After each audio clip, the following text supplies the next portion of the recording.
Good morning बच्चों। आज हम लोग पढ़ेंगे वृत्तखंड और त्रिज्यखंड और इस तरह से हम लोग 12.1 का थ्योरी और एक्सरसाइज कंप्लीट कर चुके हैं। अब हम लोग 12.2 का थ्योरी पढ़ेंगे और थ्योरी के बाद एक्सरसाइज कंप्लीट होगा। तो चलिए शुरू करते हैं।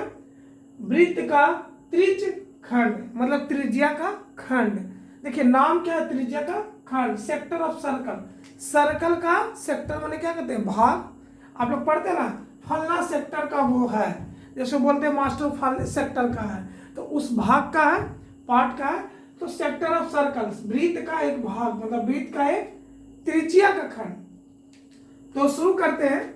किसी वृत्त में दो त्रिज्याएं और उसके संगत चाप से घिरे क्षेत्र को वृत्त का त्रिज्यखंड कहते हैं। कहने का मतलब है बच्चों कि ये जो है वृत्त हो गया और ये केंद्र हो गया और ये संगत चाप हो गया। चाप पढ़ाए थे आपको, अगर किन्हीं को चाप नहीं आता है तो वो जाके पिछले वाले वीडियो में देख सकते हैं, ठीक है, थ्योरी वाले में।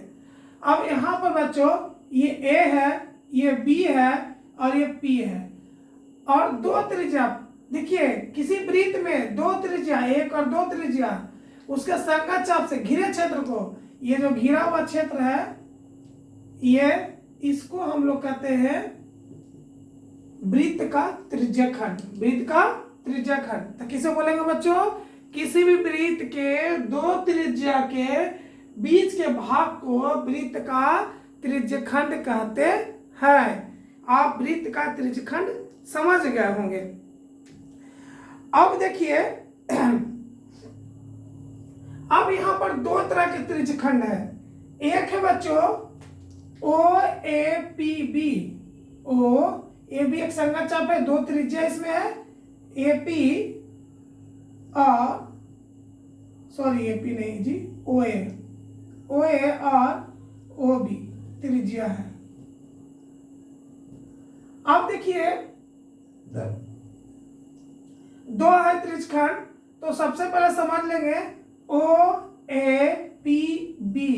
यहां से चले और ये घूमते घूमते घूमते घूमते यहां पहुंच गए, इसको बोलेंगे लघु त्रिज्यखंड। क्या बोलेंगे बच्चों, लघु त्रिज्यखंड।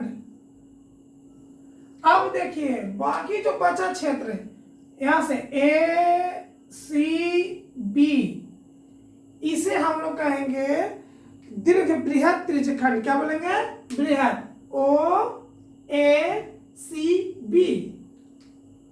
देखिए ई हो गया लघु त्रिज्यखंड, ओ ए पी बी, और ओ यहां से चले और यहां तक जो बाहरी वाला पार्ट है, तो बाहरी वाला पार्ट ये है ना, देखो ये भी पहाड़ जैसा, तो क्या हो गया, चलो ओ ए ऊपर क्या है सी और बी, ये हो गया बृहद त्रिज्यखंड। इसको क्या बोलेंगे बच्चों, बृहद त्रिज्यखंड। बृहद त्रिज्यखंड का एक और नाम है जिसको कहते हैं गुरु त्रिज्यखंड। बृहद त्रिज्यखंड का दूसरा नाम क्या है बच्चों, गुरु त्रिज्यखंड। गुरु त्रिज्यखंड समझ गए। त्रिज्यखंड किसी भी वृत्त का दो त्रिज्या से घिरा हुआ क्षेत्र त्रिज्यखंड कहलाएगा। देखिए एक एक से भी घिरा हुआ और उल्टा करके देखिए तो ये पूरा भी घिरा हुआ है इससे, तो ये हो गया लघु त्रिज्यखंड शॉर्ट, ये हो गया दीर्घ, ये हो गया लघु और ये हो गया दीर्घ त्रिज्यखंड। आप समझ गए। आप त्रिज्यखंड का कोण देखते हैं, तो त्रिज्यखंड का कोण क्या हो गया, लघु त्रिज्यखंड का कोण हो गया ए ओ बी, ए ओ बी। आप इसको समझ गए होंगे, इसके अरेंज कर रहे हैं डिफरेंशन को।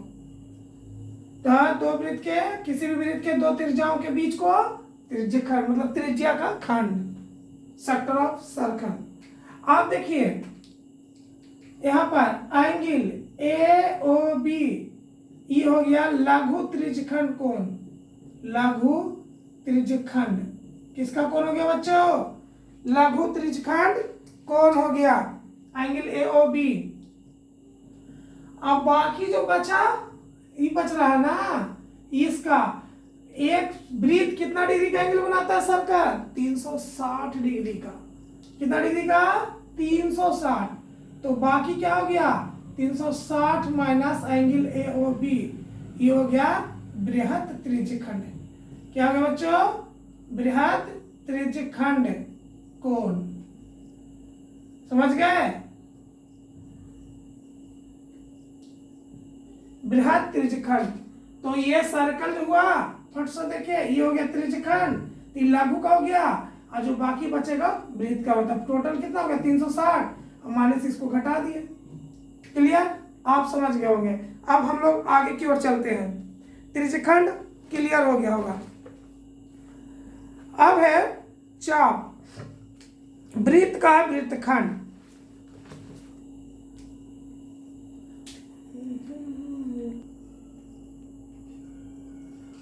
अब देखिए बच्चों, वृत्तखंड क्या है? वृत्तखंड।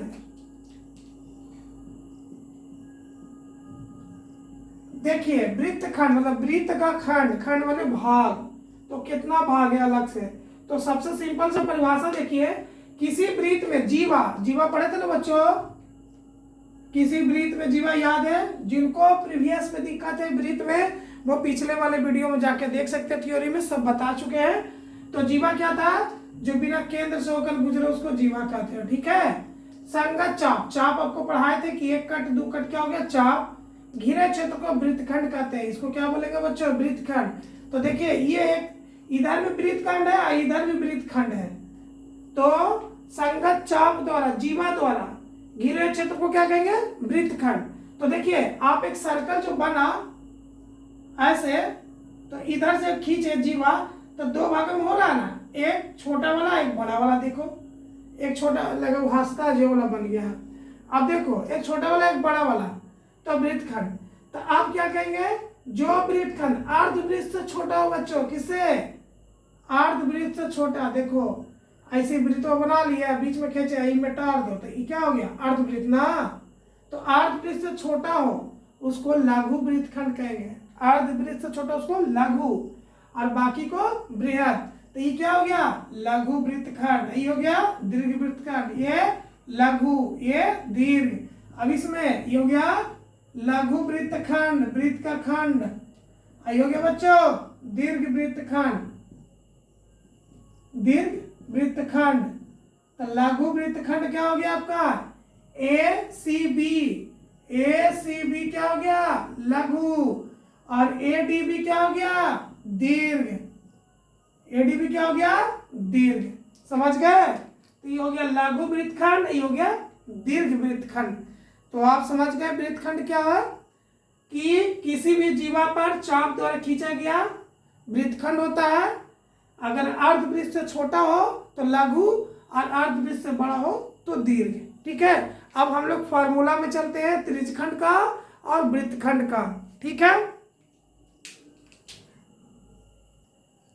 अब देखिए बच्चों, त्रिज्यखंड का कोण, अगर त्रिज्यखंड, खंड मैंने क्या बताया था ना, जो त्रिज्या का खंड, अगर त्रिज्यखंड कोण 360 डिग्री है। कितना डिग्री? 360। तो अगर हम उसको 1 डिग्री निकालना हो, कितना निकालना हो? 1 डिग्री। तो पूरा चक्कर लगाएगा ना, तो 1 डिग्री बराबर क्या हो जाएगा? 360। तो क्या हो जाएगा? पाई और स्क्वायर बाई 360, पाई और स्क्वायर बाई 360। अगर कहेंगे थीटा डिग्री में, तो पाई और स्क्वायर बाई 360 गुना थीटा। शायद आप लोग को समझ में नहीं आया होगा जल्दी में, इसीलिए। तो चलिए फार्मूला कम से कम आप रख लीजिए, इसको हम बाद में सिद्ध करेंगे कभी मौका मिलेगा तो। त्रिज्यखंड का समय नहीं, त्रिज्यखंड का क्षेत्रफल क्या हो गया?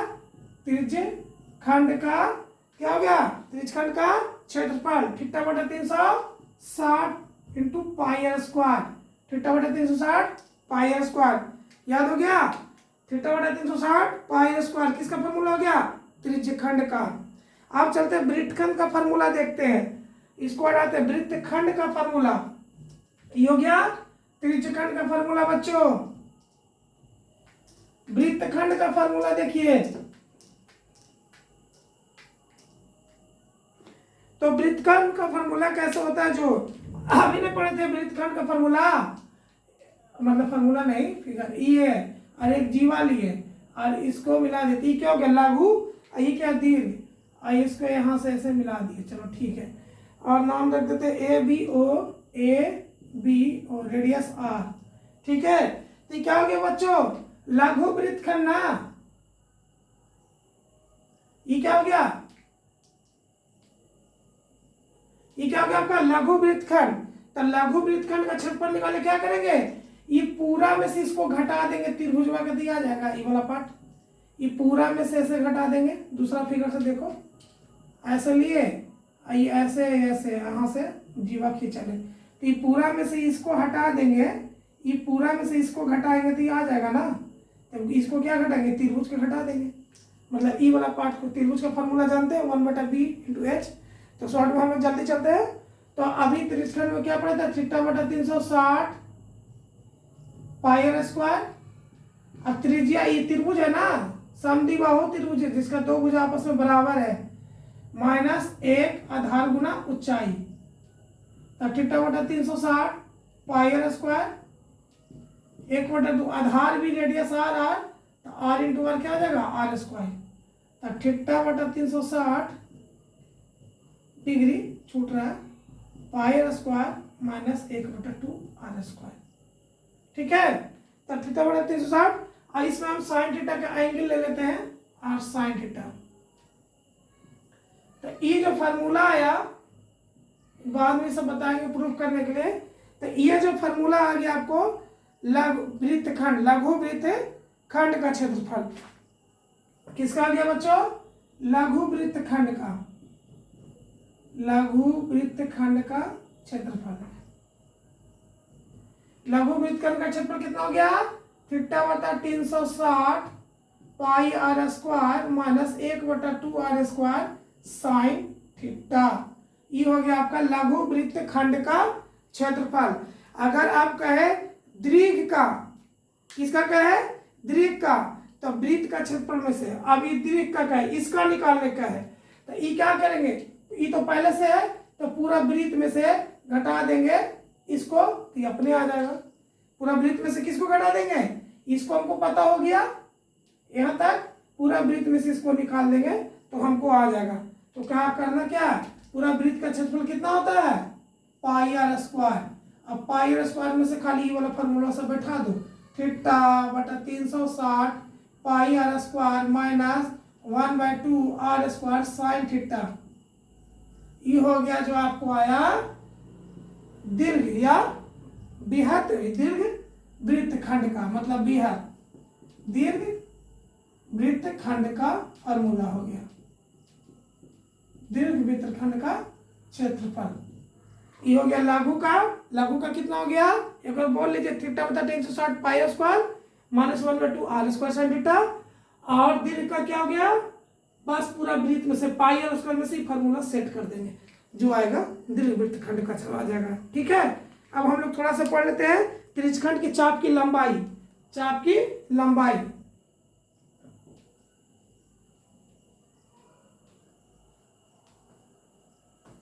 तो त्रिज्यखंड की चाप की लंबाई क्या हो जाएगा, त्रिज्यखंड की चाप की लंबाई,